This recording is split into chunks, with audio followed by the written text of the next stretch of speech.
Kita bergeser ke informasi lain, saudara. Viral di media sosial, warga berbondong-bondong memindai retina matanya di sejumlah tempat. Mereka mendaftarkan diri pada sebuah aplikasi bernama World App karena tergiur imbalan uang usai memindai retina. Tim sasaran mencoba mendatangi salah satu lokasi pemindaian retina warga di Jalan Juanda, Bekasi Timur yang sempat viral.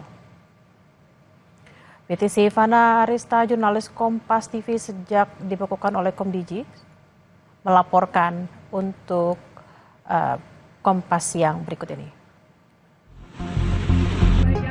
Viral di media sosial, warga berbondong-bondong memindai retina matanya di sejumlah tempat.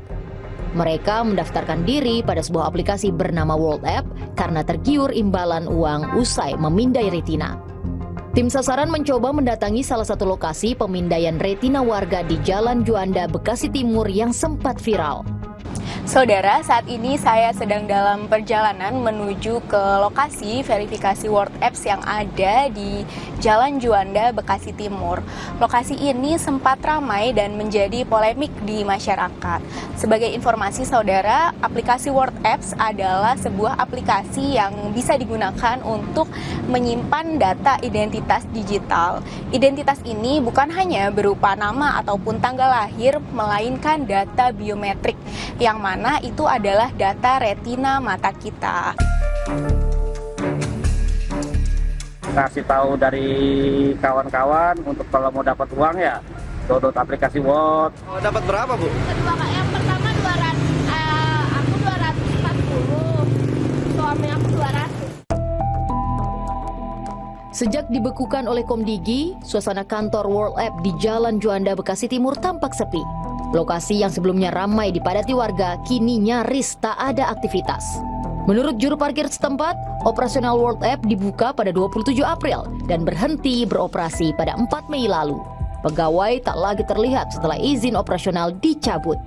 World ini Iya. Sabtu. Kalau nggak salah tanggal 27 ya.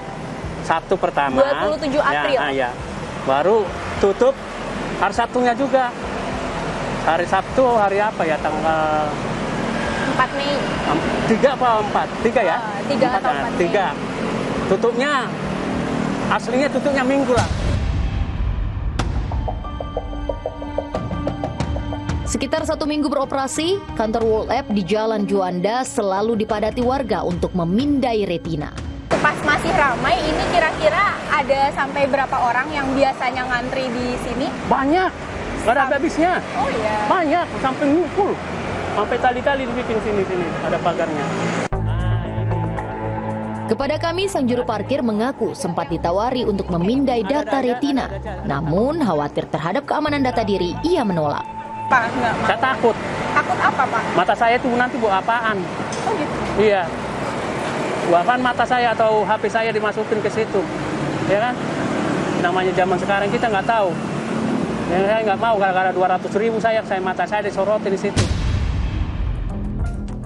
Kami bertemu dengan IP, salah satu warga yang ikut pemindaian retina. Ia menceritakan proses pemindaian retina di kantor World App Cilandak, Jakarta Selatan. Awalnya saya melihat di sosial media, salah satunya di Instagram.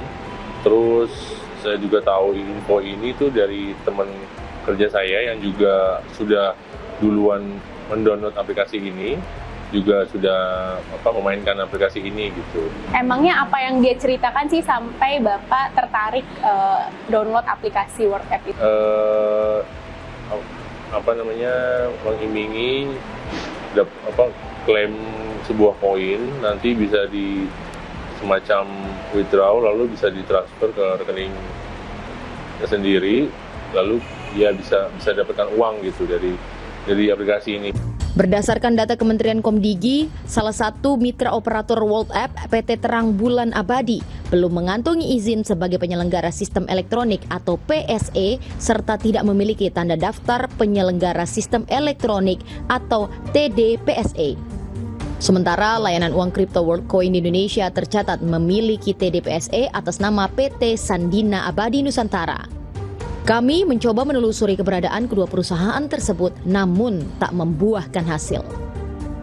Kami telah melakukan pemanggilan dan klarifikasi dengan perwakilan Tools for Humanity TF8 yang menaungi 3 layanan World pada hari Rabu kemarin 7 Mei 2025 untuk meminta penjelasan mendalam atas berbagai aspek operasional dan kepatuhan hukum atas layanan World App, World Point, dan World ID.